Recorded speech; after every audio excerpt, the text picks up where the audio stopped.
여러분 안녕하세요. 잘 지내시지요? 벌써 또 금요일이네요. 또 이렇게 한 주간이 흘러가네요.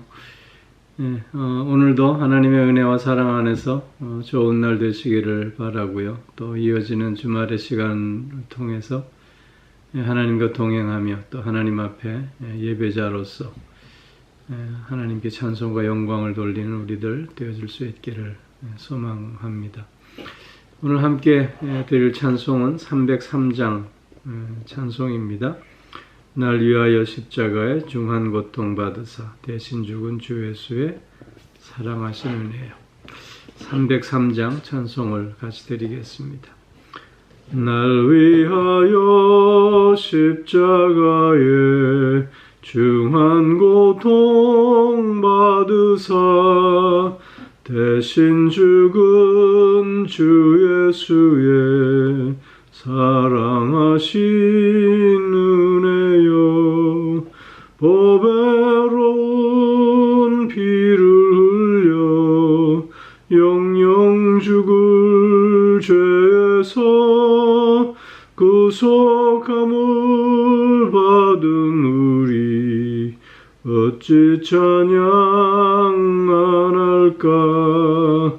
예수 안에 있는 우리 한량없이 즐겁고 주 성령의 위로함이 마음속에 차도다.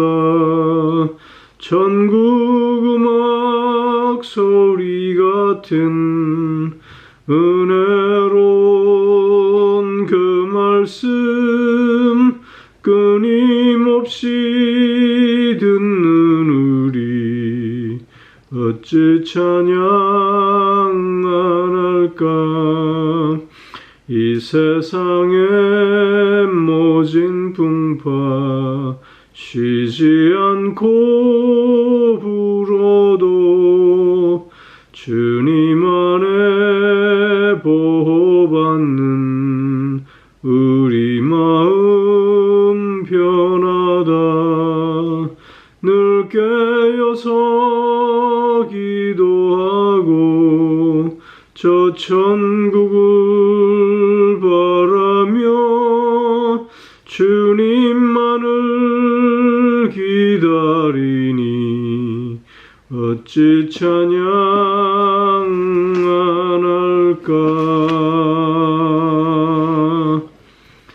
아멘. 오늘 우리 함께 나눌 말씀은 요한복음 6장 60절로 66절까지의 말씀입니다. 찾으셨으면 우리 다 같이 한 목소리로 봉독하겠습니다. 요한복음 6장 60절로 66절까지의 말씀입니다. 제자 중 여럿이 듣고 말하되 이 말씀은 어렵도다 누가 들을 수 있느냐 한데 예수께서 스스로 제자들이 이 말씀에 대하여 수군거리는 줄 아시고 이르시되 이 말이 너희에게 걸림이 되느냐?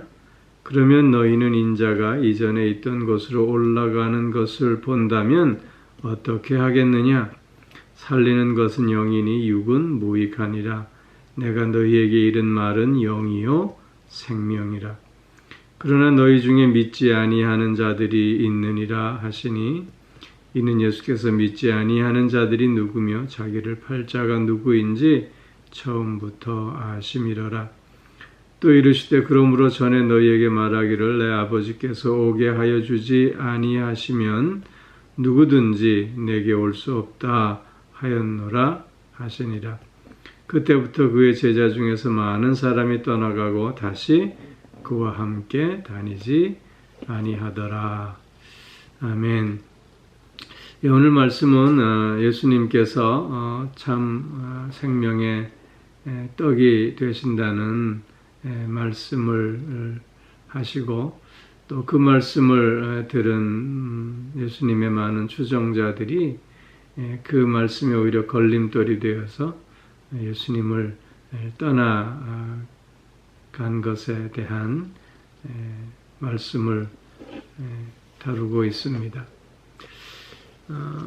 예수님께서 내가 참 생명의 떡이요 내 살과 피를 먹고 마시지 아니하면 참 생명이 없다라는 이 말씀을 듣고 많은 사람들이 그 말씀에 대해서 이해하지 못했습니다. 오늘 60절 말씀에 보면 저들은 서로에게 말하되 이 말씀이 너무 어렵도다. 누가 이 말씀을 들을 수 있겠느냐. 그렇게 말하고 있음을 봅니다. 말씀이 어렵다라고 하는 것은 이해하기 힘들다, 너무 어려워서 이해하기 힘들다라고 하는 의미이고, 또 다른 의미는 너무 말씀이 환상적이라는 것이죠. 즉 비현실적인 것 같아서 이 말씀을 참 듣기가 힘들다라고 얘기하고 있는 것입니다. 그러면서 오히려 이런 말씀을 하는 예수님에게 혹시 제정신이 아닌가 아니냐라는 의구심을 지금 갖고 있는 모습을 보여주고 있는 것입니다. 그런데 저들이 이런 예수님의 말씀에 대해서 듣고도 제대로 이해하지 못하고 결국 예수님을 떠나가게 된 이유를 살펴보면 저들은 너무 육적인 것에 관심을 갖고 있었기 때문이라는 것입니다. 즉 여기 63절에 보면 살리는 것은 영이니 육은 무익하니라 그렇게 말씀하고 있지 않습니까? 여기 영적인 것과 육적인 것을 우리가 나누어서 오늘 본문은 말씀하고 있는데, 육적인 것은 세상적인 것을 의미한다고 하겠습니다. 타락하고 부패한, 그래서 하나님을 찾지도 않고 깨닫지도 못한 인간의 본성이 그대로 드러나는 삶을 얘기하는 것이고, 또 예수를 그리스도로 인정하지 않고 오히려 그 예수를 배척하는 불신앙적인 행위를 의미하기도 합니다. 그렇기에 육적인 것은 그 관심이 세상에 쏠려 있는 거죠. 어떻게 하면 배부르게 먹을 수 있을까? 어떻게 하면 내가 건강하게 살 수 있을까? 어떻게 하면 내가 남들보다 더 부자가 될 수 있을까? 인기와 명예를 얻을 수 있을까? 어떻게 하면 정치적으로 우리가 독립된 국가를 만들고 또 자유시민으로 살 수 있을까? 어떻게 하면 다윗 왕국에서처럼 우리가 다른 사람들을 지배하며 살 수 있을까? 이런 것에만 관심을 갖고 있었기에 예수님의 이 말씀을 제대로 이해할 수 없었던 것입니다. 그런가 하면 저들은 예수님의 말씀을 이해하고자 하는 노력도 부족했던 것입니다. 어려우면 어려운 대로 그것을 바르게 이해하려고 애쓸 필요가 있는데 그냥 한번 듣고는 마음에 거부감이 오고 부담이 되니 그냥 버려버리고 마는 것입니다. 진리라고 하는 것이 쉽게 다가올 수도 있지만 그러나 많은 어려움 가운데 그 진리를 또 찾게 되는 경우도 더 많이 있지 않습니까? 처음에 들었을 때 마음에 와닿지 않는다고 그것을 쉽게 내다버리면 결코 우리는 진리를 소유하는 자가 될 수 없는 것이지요. 어렵더라도 그것을 참고 기다리며 더욱더 묵상함으로 말미암아 어느 한순간 그 진리를 깨닫게 되어지는 것이지요. 오늘 여기 예수님을 따랐던 오늘 분명히 여기 제자들이라 그랬는데 이 제자들은 12제자를 의미하는 것은 아니지요. 예수님을 추종하던 많은 사람들은 그들의 이런 육신적인 관점과 또 진리를 깨달아 알려고 하는 욕구의 부족으로 또 노력의 부족으로 오히려 예수님을 떠나게 되고 마는 것입니다. 이런 모습에 대해서 예수님은 안타까워 하시면서 62절에 그러면 너희는 인자가 이전에 있던 곳으로 올라가는 것을 본다면 어떻게 하겠느냐. 즉 예수님은 하늘로부터 내려오신 자에게 다시 하늘로 올라가는 것을 너희가 본다면 믿을 수 있겠느냐. 그렇게 안타까운 마음을 지금 표하고 계시는 것입니다. 이 말씀은 예수님께서 이 땅에 오셔서 십자가에서 죽으시고 3일 만에 부활하셔서 승천하시는 이 모습을 말씀하고 계시는데 이런 일련의 십자가의 순환과 부활과 승천의 이런 사건들을 눈으로 직접 확인하게 되면 이들이 믿음을 가질 수 있겠느냐라고 하는 것입니다. 그러나 그런 것을 당시에 많은 사람들이 보았지만 예수를 믿지 않았던 것을 우리는 역사를 통해서 확인해 보게 되는 것입니다. 그렇기에 예수님께서는 64절에 이렇게 말씀하시는 것입니다.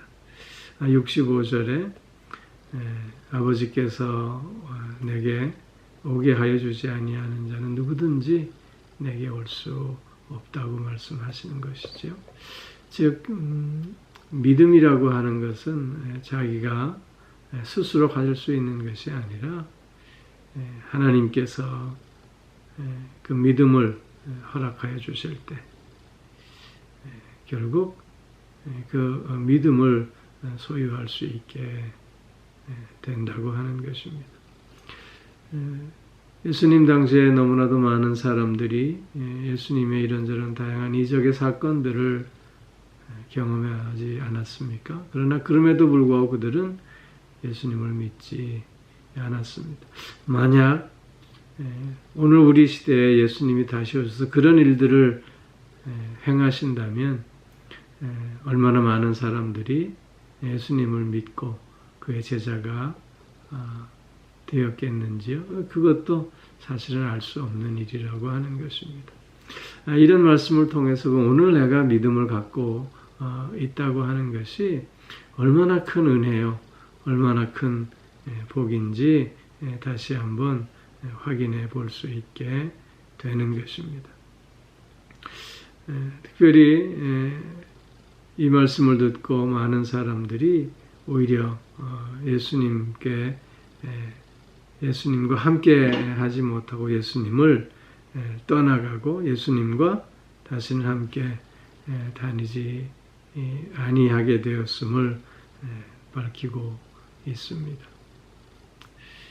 말씀을 듣고 그 말씀을 깨닫고 그 말씀을 믿고 그 말씀에 순종하며 오히려 믿음을 더해갈 수 있어야 함에도 불구하고 저들은 말씀을 들은 그 까닭으로 말미암아 오히려 예수님을 떠나가고 다시는 동행하지 않는 옛날의 저들의 모습 그대로로 돌아가 버리고 마는 안타까운 모습을 보게 됩니다.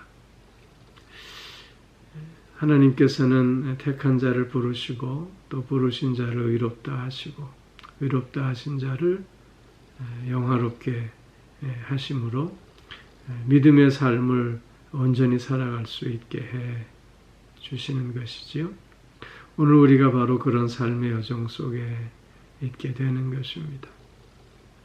그렇기에 그런 믿음의 여정 속에서 오늘도 말씀이 내게 들려짐이 은혜가 아닐 수 없습니다. 오늘도 그 말씀이 깨달음으로 다가옴이 또한 은혜가 아닐 수 없는 것입니다. 또한 그 말씀을 통해서 내가 성장해 가고 더욱더 겸손함을 갖게 된다고 하는 함이 은혜가 아닐 수 없는 것이고, 더욱더 믿음이 굳건해지고 순종하는 삶을 살게 됨이 또한 은혜가 아닐 수 없는 것입니다. 말씀으로 말미암아 더욱더 주님과 함께하며, 말씀으로 말미암아 더욱더 주님의 뜻을 따르며, 말씀으로 말미암아 더욱더 주님을 닮아가는 우리들의 삶이 꼭 되어져야 할 줄로 믿는 것입니다. 오히려 말씀을 들음으로 주님과 멀어지는 이런 안타까운 모습이, 또한 이런 심판의 모습이 이제는 우리의 삶에서 더 이상 있어져서는 안 될 줄로 믿습니다. 말씀 앞에서 내 생각을 내려놓는 우리가 되어져야 하겠습니다. 말씀이 때론 어렵고 받아들이기 힘들다 할지라도 그것을 인내하며 기다리는 가운데 깊이 묵상을 통해서 새로운 깨달음을 얻고, 그래서 더욱더 진리의 사람으로 나아가는 우리들이 되어져야 할 줄로 믿습니다. 오늘도 그래서 말씀으로 승리하는 우리 모두가 되어질 수 있기를 주의 이름으로 축원합니다. 기도하겠습니다. 오 사랑의 아버지 하나님, 예수님 당시에 예수님을 따르던 많은 무리들이 우리 예수님의 말씀을 들은 까닭에 우리 예수님을 떠나가 버리는 어처구니 없고 안타까운 모습을 살펴보았습니다. 그것은 저들이 너무 육적인 관점을 갖고 있었기 때문이요. 또한 진리를 깨달으려고 하는 열정과 또 노력이 부족했기 때문이었음을 살펴보았습니다. 아버지 하나님, 오늘도 우리에게 말씀이 들려지게 하시고 그 말씀을 깨달을 수 있게 하여 주시고 그 말씀에 순종할 수 있게 하여 주시오며, 더욱더 믿음에서 믿음으로 나아가는 삶을 이어가게 하시니 너무나도 감사를 드립니다. 아버지 하나님, 더욱더 말씀 앞에 내 생각과 내 판단을 내려놓고 오히려 그 말씀이 지금 쉽게 이해가 되지 않는다 할지라도 인내하며 또 기다리는 가운데 묵상함으로 그 진리의 말씀을 깨닫는 기쁨과 감격을 맛볼 수 있게 하시고, 그로 말미암아 더욱더 진리의 사람으로 성장하고 성숙되어져 가는 우리들이 되어지게 하여 주시옵소서. 말씀으로 더욱더 겸손한 삶을 살아가게 하시고, 말씀으로 더욱더 하나님의 뜻을 이어가는 우리들 되어지게 하여 주시옵소서. 오늘도 믿음을 통해서 복된 삶을 살게 하여 주시니 참 감사를 드립니다. 믿음 안에서 오늘도 승리하는 한 날 되어지게 하여 주시옵소서. 특별히 오늘도 영육간의 강건함으로 붙들어 주시고 우리의 가정과 자녀들을 지켜주시고 보호하여 주시고 동행하여 주시며, 몸이 불편한 이들 주님 불쌍히 여겨주셔서 속히 쾌유함을 얻을 수 있게 하여 주옵소서. 약해진 부위들이 강해지는 역사가 있게 하여 주시옵소서. 마음이 상해 있는 이들도 위로하여 주심으로 새 마음 새 기쁨을 가질 수 있게 하여 주시고, 삶에 지쳐 있는 이들 아버지 하나님, 또한 다양한 문제로, 또한 삶의 무게로 힘들어하는 이들, 주님께서 또한 길을 열어 주시고 또 필요한 모든 것들을 허락하여 주시는 가운데 다시 일어나 승리의 삶을 살아가는 자들이 되게 하여 주시옵소서.